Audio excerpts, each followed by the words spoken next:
In our previous video, we talked about the likelihood of an event. In today's video, we're going to be talking about theoretical probability. This is level 11, stage 2, 7th grade math. Taking a look at our overview for level 11, we are on stage 2 called theoretical probability. Taking a look at our state standard, we're going to develop a uniform probability model by assigning equal probability to all outcomes and use the model to determine probabilities of events. For example, if a student is selected at random from a class, find the probability that Jane will be selected and the probability that a girl will be selected. Taking a look at our stage 2 overview, only one villain today, and that is what is theoretical probability. And for the cheat codes, how do you write probability in fraction form? How do you write probability in decimal form? And how do you write probability as a percentage? Vocabulary. Theoretical probability is a prediction based on the number of outcomes. It can be written as a fraction, decimal, or a percent. When you set up the fraction, the top is the number of positive outcomes. I like to refer to these as the chances. The bottom of the fraction, your denominator, is the total number of outcomes, and I call those the choices. I like to call probability chances over choices. Example number 1. Find the probability of spinning the spinner and landing on red. Write your answer as a fraction. Step number 1, count the positive outcomes. Well, looking at the spinner, I only notice that there's one red piece. So there's one positive outcome. Step number 2, count the total number of outcomes.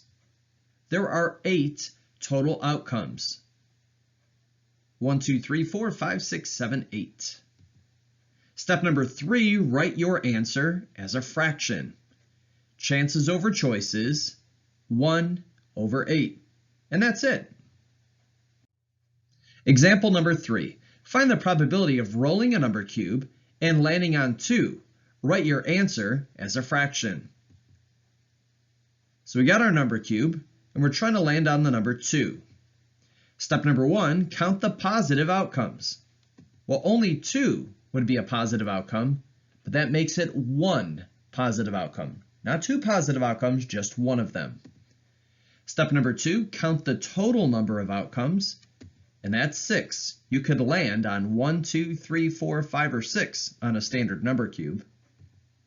Step number 3, write your answer as a fraction, and we're going to write it as chances over choices, 1 over 6. Example number 3, find the probability of rolling a number cube and landing on an odd number. Write your answer as a decimal.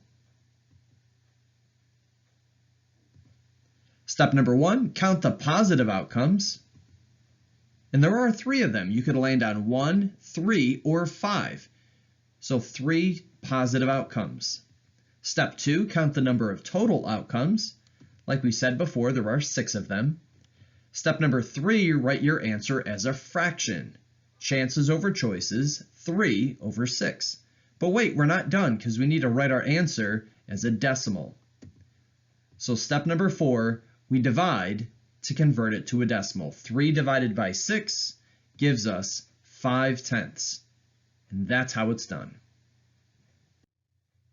Example number 4. Find the probability of rolling a number cube and landing on a number that is less than 3. Write your answer as a decimal to the nearest hundredth. Step number 1, count the positive outcomes. There's 2 positive outcomes. You could land on the number 1 or you could land on the number 2. Step number 2, count the number of total outcomes. Obviously, there's 6 of them.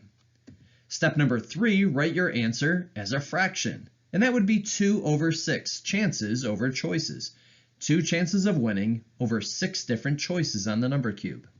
Step number 4, divide to convert it to a decimal. 2 divided by 6 would give you a repeating 3. But step number 5, we're going to round that to the nearest hundredth. and we end up with an answer of 33 hundredths. Example number 5. Find the probability of the spinner landing on yellow or purple. Write your answer as a percent. Step number 1, count the positive outcomes.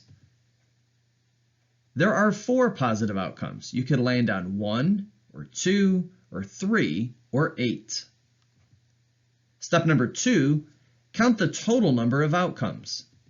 There are 8 of them. 1, 2, 3, 4, 5, 6, 7, 8. Step number 3, write your answer as a fraction, 4 over 8. Step number 4, divide to convert it to a decimal. 4 divided by 8 would be 5/10. And step number 5, multiply that times 100 to convert it to a percentage. And we end up with an answer of 50%. Example number 6, our final example today. Find the probability of spinning the spinner and landing on yellow. Write your answer as a percent. Step number 1, count the positive outcomes. Well, there's 2 yellow pieces, so we're going to say there's 2 positive outcomes. You could land on 2 or 3, and that'd be good. Step number 2, count the total number of outcomes. Well, obviously, there's 8 of them. We're going to write that as a fraction, 2 over 8. We're going to divide so that we can convert it to a decimal. 2 divided by 8 is 25 hundredths. Step number 5, we multiply that times 100, and we end up with an answer of 25%.